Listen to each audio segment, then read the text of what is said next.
IPL 18 సీజన్లో Chennai super Kings కథ ముగిసింది.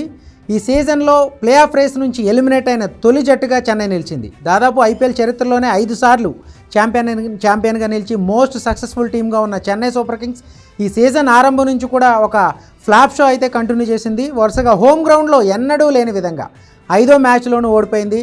అసలు ఈ సీజన్లో ఆ జట్టుకు సంబంధించి ఏ కాంబినేషన్ కూడా వర్కౌట్ అవ్వలేదు. ఈరోజు మ్యాచ్లో పంజాబ్ కింగ్స్ మీద ఒక భారీ స్కోర్ చేసినా కూడా చాలా ఘోరంగా ఓడిపోయిందనే చెప్పుకోవాలి. ఎందుకంటే చపాక్ హోమ్ గ్రౌండ్లో అసలు చేజింగ్ వికెట్ కాదు, కాస్త స్పిన్ బౌలర్లు ఖచ్చితంగా ప్రభావం చూపిస్తారు అనుకుంటున్న వేళ ఈ మ్యాచ్లో 191 పరుగుల టార్గెట్ను పంజాబ్ కింగ్స్ చాలా అలవోకగా ఛేదించింది. ఏదైతే చెన్నై సూపర్ కింగ్స్ పేలవమైన బౌలింగ్ మరోసారి కంటిన్యూ అయింది. సో ఈ మ్యాచ్లో ఫస్ట్ బ్యాటింగ్ చేసిన చెన్నై సూపర్ కింగ్స్ ఆరంభం నుంచి కూడా తడబడుతూ సాగింది. ఓపెనర్లు మంచి ఆరంభాన్ని ఇవ్వలేకపోయారు. కానీ శామ్ కరన్ ఏదైతే ఆల్రౌండర్గా ఈ సీజన్లో పెద్దగా ప్రభావం చూపలేకపోయిన శామ్ కరన్ బ్యాటింగ్లో మాత్రం అద్భుతంగా రాణించాడు. 88 రన్స్ కొట్టాడు.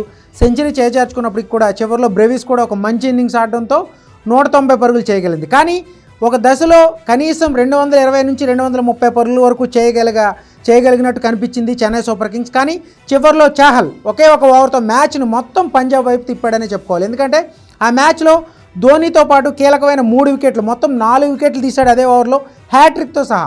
ఈ సీజన్లో ఇదే తొలి హ్యాట్రిక్. సో చాహల్ బౌలింగ్ ఏదైతే స్పిన్ మ్యాజిక్కి పూర్తిగా ఇంకొక 4 బాళ్ళు ఉండగానే చెన్నై సూపర్ కింగ్స్ ఆల్అవుట్ అవ్వడం అక్కడ మెయిన్ టర్న్ అయిపోయిందనే చెప్పాలి. మరొక 20 నుంచి 25 పరుగులు ఖచ్చితంగా అట్లీస్ట్ 220 రన్స్ టార్గెట్ ఉంచే విధంగా కూడా ఒక దశలో కనిపించింది. సో శివన్ దూబే చివరిలో అవుట్ అవ్వడంతో అతను 191 పరుగుల దగ్గర చెన్నై సూపర్ కింగ్స్ ఇన్నింగ్స్కి తెరపడింది. ఒక విధంగా ఇది చాహల్ స్పిన్ మ్యాజిక్, అలాగే స్వీయ తప్పిదాలే చెప్పుకోవాలి. చెన్నై సూపర్ కింగ్స్ బ్యాటర్లు వచ్చిన ప్రతిసారి అంటే సింగిల్స్ కనీసం రొటేట్ చేయకుండా, స్కోర్ పెంచేయం లేకుండా బాగా హిట్టింగ్కే ట్రై చేశారు. సో అక్కడ వికెట్లు సమర్పించుకోవాల్సి వచ్చింది. చేజింగ్లో ఎప్పటిలాగే పంజాబ్ కింగ్స్కు మంచి ఆరంభం దక్కింది. ప్రియాన్ షారియా అలాగే తర్వాత ప్రభ్సిమ్రన్ సింగ్, శ్రేయస్ అయ్యర్ ఒక అద్భుతమైన పార్ట్నర్షిప్ పూర్తిగా చెన్నై నుంచి మ్యాచ్ లాగేసుకున్నారని చెప్పాలి.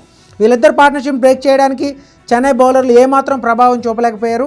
సో మధ్యలో కొన్ని ఫీల్డింగ్ తప్పిదాలు, క్యాచ్లు వదిలేయడం, పేలవమైన ఫీల్డింగ్ కూడా చెన్నై ఓటమికి కారణమయ్యాయి.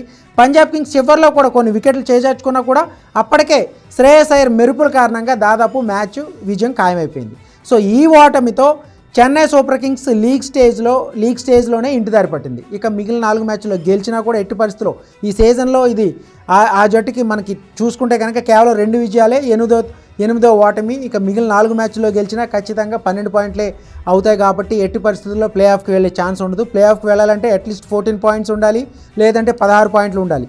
సో 12 పాయింట్లతో మొత్తం మీద మిగిలిన 4 గెలిచినా కూడా ప్రస్తుత పరిస్థితుల్లో ఆ జట్టు ఫామ్ చూస్తే మిగిలిన 4 మ్యాచ్ల్లో కూడా గెలిచే పరిస్థితి అయితే కనిపించట్లేదు. ఎందుకంటే మెగా వేలం తర్వాత చాలా అంచనాలతో బరిలోకి దిగిన చెన్నై సూపర్ కింగ్స్ ఏదైతే రుతురాజ్ మనకి చూసుకోవచ్చు, కెప్టెన్సీ నుంచి తప్పుకున్న తర్వాత ధోని కెప్టెన్సీ అందుకున్నా కూడా పెద్దగా మ్యాజిక్ చూపించలేకపోయాడు. మిగిలిన ఏ క్రికెటర్ కూడా, ఏ ఆటగాడు కూడా ఖచ్చితంగా తనదైన మార్క్ అయితే చూపించలేదు.